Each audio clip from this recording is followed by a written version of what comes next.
નમસ્કાર વિદ્યાર્થી મિત્રો, આજના વિડીયોની અંદર આપણે ધોરણ 9 વિષય સામાજિક વિજ્ઞાનનું વાર્ષિક પરીક્ષા 2025 માટેનું મોસ્ટ એમપી પેપરનું સોલ્યુશન કરવાના છીએ. તો પ્લીઝ મિત્રો વિડીયોને અંત સુધી જરૂરથી જોજો, તમારા બીજા મિત્રોને શેર કરજો જેથી એમને પણ બેનિફિટ થાય. અને ચેનલની અંદર જો પહેલી વાર આવે તો ચેનલને સબસ્ક્રાઈબ કરી દેજો. આપણે વિભાગ એનું એકદમ સાચું સોલ્યુશન કરીશું. પછી વિભાગ બી, સી અને ડીમાં કયા પ્રશ્નો પૂછાશે, કયા મોસ્ટ એમપી પ્રશ્નો છે એની પણ આપણે ચર્ચા કરીશું. ઓકે મિત્રો, પહેલાં જુઓ એમસીક્યુ આપેલા છે, જેમાં પહેલો પ્રશ્ન આપેલો છે, ઈસ્ટ ઇન્ડિયા કંપનીનું સૈન્ય શક્તિશાળી હોવા છતાં નવાબના સૈન્યને પરાજય આપવાનું સરળ ન લાગતા રોબર્ટ ક્લાઇવે કઈ યોજના બનાવી? તો એમાં મિત્રો બી જવાબ આવે દગાખોરી. બીજો પ્રશ્ન છે જેમાં જવાબ આવશે એ બાળ ગંગાધર તિલક. ત્રીજા પ્રશ્નમાં આવશે સી સરદાર વલ્લભભાઈ પટેલ. ચોથો પ્રશ્ન છે કે ભારતમાં કેવા પ્રકારની લોકશાહી છે? તો એમાં જવાબ આવશે સી સંસદીય. પાંચમો છે જો માર્ગ વન વે જાહેર કરેલો હોય તો તમે, પછી આપણે શું આવે એમાં જવાબમાં? તો એમાં આવશે બી કે જે દિશામાં વાહન પ્રતિબંધિત હોય તે દિશામાં ન જવું.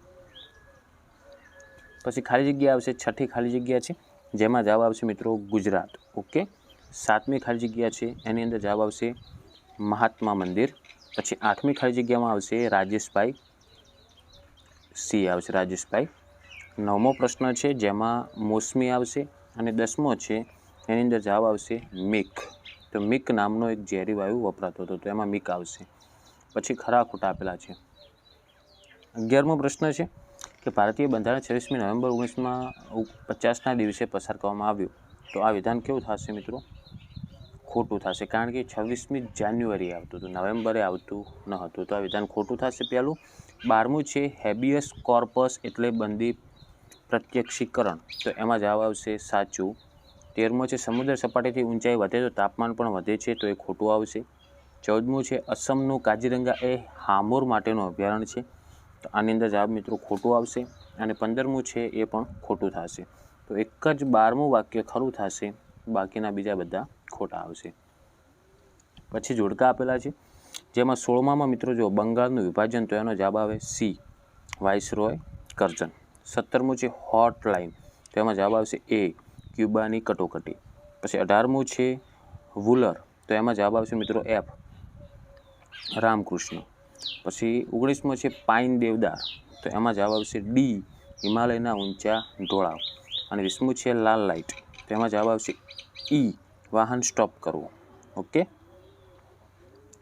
પછી આગળ જુઓ, એક વાક્યમાં જવાબ આપવાના છે જે 21 થી 24 છે. તો 21મો છે કે સંયુક્ત રાષ્ટ્રે 10 ડિસેમ્બર 1948 દિનને કયા દિવસ તરીકે ઉજવવામાં આવે છે? તો એમાં આવશે મિત્રો માનવ અધિકાર દિવસ. 22મું છે જેમાં જવાબ આવશે ચોમાસું. 23મો છે ભારત સરકારે નવી રાષ્ટ્રીય વનનીતિ ક્યારે જાહેર કરી? તો એમાં જવાબ આવશે 1988. અને 24મું છે સ્ટોપ લાઇન એટલે શું? તો કે જ્યાં ટ્રાફિક સિગ્નલ પર ઊભા રહેવાનું હોય છે તેને કહેવાય સ્ટોપ લાઇન. પછી હવે જો તમારે મિત્રો સ્ક્રીનશોટ લેતા રહેવાના. તમને આમાં જનરલ વિકલ્પ આપેલા છે, સમજાવી દઉં. જનરલ વિકલ્પ એટલે શું છે કે ટોટલ તમને વિભાગ બીમાં 13 પ્રશ્ન આપેલા છે. એ 13માંથી તમને જે આવડતા હોય ને તમારે 9 લખવાના છે. તમને જે આવડતા હોય, તમને પૂરેપૂરા વિભાગ બીમાં 18માંથી 18 માર્ક્સ મળશે. 9 પ્રશ્ન તમારે આ 13માંથી તમને જે આવડતા હોય એ જ 9 લખવાના. તો તમારા માટે એકદમ બેનિફિટ છે. ઓકે, તો તમે મિત્રો જુઓ, સંકલ્પના સમજાવો, પ્રદેશવાદ, પછી બગદાદ કરારની માહિતી આપો. આ આઈએમપી પ્રશ્નો છે, આનો સ્ક્રીનશોટ લઈ રહેવાનો છે. પછી વિભાગ સીમાં પણ તમને જનરલ વિકલ્પ આપવામાં આવશે. ટોટલ 9 પ્રશ્ન છે ને એમાંથી તમારે 6 લખવાના અને 3 ગુણનો એક પ્રશ્ન આવશે, એટલે 18 ગુણનો વિભાગ સી આવશે તમારે. તો જો આ ચિત્રોનો અભ્યાસ કરીને પ્રશ્નોનો જવાબ આપવાનો છે, આ સ્ક્રીનશોટ લઈ લેજો. પછી દ્રષ્ટિહીન માટે આપેલું છે, એ આપણે કરવાનું નથી, જે દ્રષ્ટિહીન વિદ્યાર્થીઓ છે એમના માટે છે. આનો પણ એક સ્ક્રીનશોટ લઈ લો અને આગળ 46મા પ્રશ્ન સુધી પણ સ્ક્રીનશોટ લઈ લેજો. હવે વિભાગ ડીની વાત કરીએ, જેમાં તમને આપેલું છે કે કોઈ પણ 4 પ્રશ્નના સાચા જવાબ આપવાના છે. તો તમને જે આપેલા હોય, 6 પ્રશ્ન આપેલા હોય કે 7 પ્રશ્ન આપેલા હોય, એમાંથી તમને જે આવડતા હોય ને 4 પ્રશ્નોના જવાબ આપવાના છે. તો 47મું જો ચિત્ર છે અને સ્વાતંત્ર્ય ચળવળમાં આપેલ ફાળા વિશે ચર્ચા જણાવો. તો મિત્રો આ ચિત્ર ક્યાંનું છે અને એમણે સ્વાતંત્ર્ય વિશે કયો ફાળો આપેલો છે? ઓકે, તો આ સુભાષચંદ્ર બોઝનું ચિત્ર છે ને એમના વિશે આપણે લખવાનું. એવી રીતના આગળ તમે સ્ક્રીનશોટ બાકીના પ્રશ્નો છે એનો પણ લઈ લેજો. 53મો અને જો 54મો એ નકશો આપેલો છે જે મોસ્ટ એમપી છે, 4 ગુણનો છે, જેમાં તમારે અંદમાન નિકોબાર દ્વીપ સમૂહ, અરબ સાગર, રણ પ્રકારની જમીન રાજસ્થાન અને ચંદ્રપ્રભા અભયારણ્ય, આનો પણ તમારે સ્ક્રીનશોટ લઈ લેવાનો, જે ઉપયોગી છે. અને એના આગળના જે અથવામાં આપેલ છે દ્રષ્ટિહીન વિદ્યાર્થીઓ માટે છે, જે આપણે કરવાનો નથી. ઓકે, તો મિત્રો આ તો આજે આપણે સામાજિક વિજ્ઞાનનું પેપર.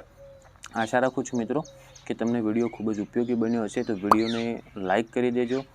ચેનલની અંદર જો પહેલી વાર આવે તો ચેનલને સબસ્ક્રાઈબ કરી દેજો. અને તમારા જે બીજા મિત્રો છે એમને જરૂરથી શેર કરજો, જેથી એમને પણ પરીક્ષા પહેલાં આ પ્રશ્નો વાંચશે તો એમને બેનિફિટ થાય. ઓકે, હવે મળીશું આપણે નેક્સ્ટ વિડીયોમાં. Thank you so much for watching my videos. Thank you so much.